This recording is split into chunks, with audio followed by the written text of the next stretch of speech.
Chapter 1. Naomi. "You're late," my older sister Adeline said. She was bouncing on her toes, her arms crossed, trying to keep warm. Her black Adidas gym bag was draped over her shoulder. "They're waiting." I shuffled through my gym bag and suitcase in the trunk of my car, taking out one of the items and stuffing it deep in my suitcase. Adeline wrinkled her nose at me and gazed at the clothes that were now hiding the second vibrator that I had bought this week. "That's why you were late?" I zipped up the suitcase and pulled it out of the trunk. "Yes." Her cheeks flushed, but mine didn't. There was no use in trying to hide it. I wasn't embarrassed. I, voluntarily, hadn't been touched by a man in weeks since Oliver, so I needed it. "What's the rush, anyway?" I asked, throwing my backpack around my shoulders and maneuvering my suitcase onto the cracked concrete.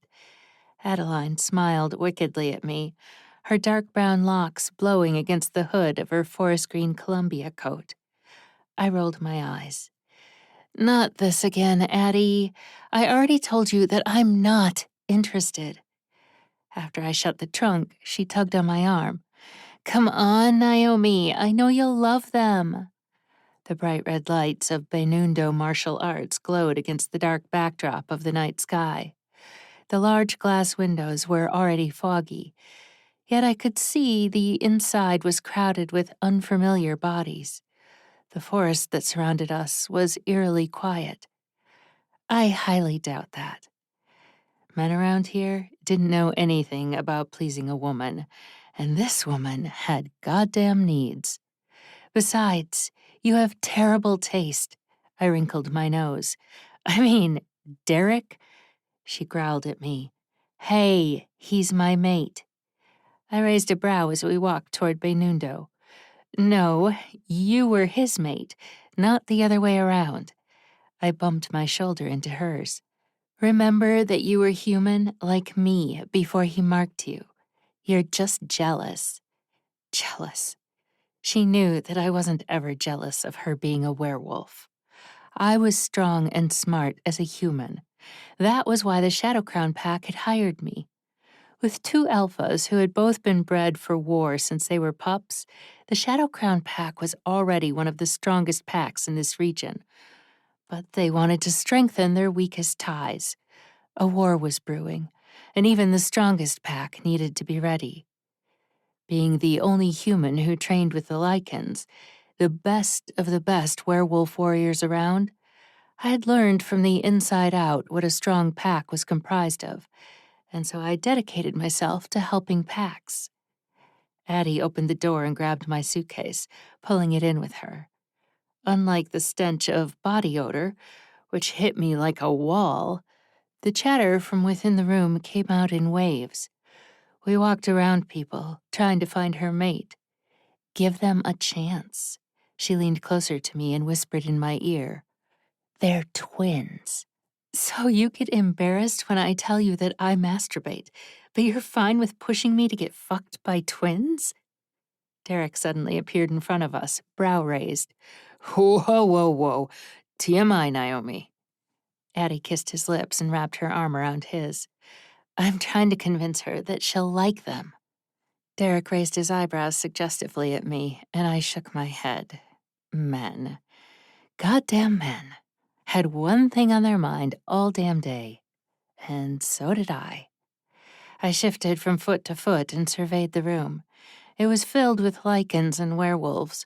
Some were wrestling, throwing each other onto the mat with a loud slam.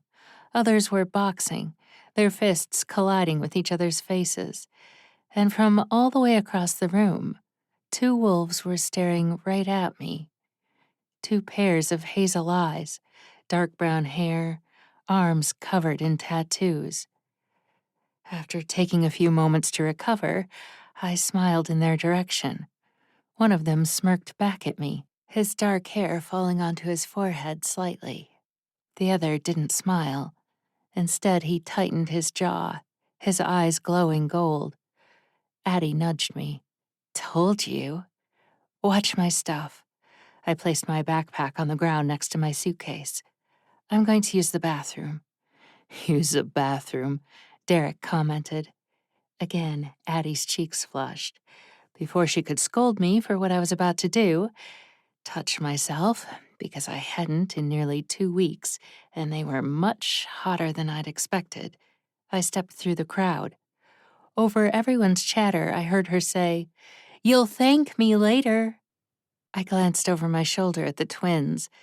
They were both still watching me, but had stopped talking to the woman they were chatting with. The one who had clenched his jaw at me leaned over to his brother and whispered something. He nodded. Then, as if in sync, they disappeared into the crowd. I continued to the bathroom, glancing back every so often to see their golden eyes staring back at me. Closer each time. My stomach tingled. When I finally pushed through the crowd, I glanced back once more. I bumped into someone's chest, my hands feeling the thick muscle under his shirt. I looked up at one of the twins and swallowed hard. His eyes glowed gold, and he growled lowly. The other brushed his fingers against my hips from behind. "Where do you think you're going, little one?" You've reached the end of this episode. Thanks for listening. To get up to 4 weeks additional uncensored content, subscribe to the podcast at reamstories.com/Amelia Rose Audio. Due to content restrictions, explicit sex scenes will only be available through Ream. But if you'd like to continue listening to my free episodes, make sure to hit the follow button to receive updates.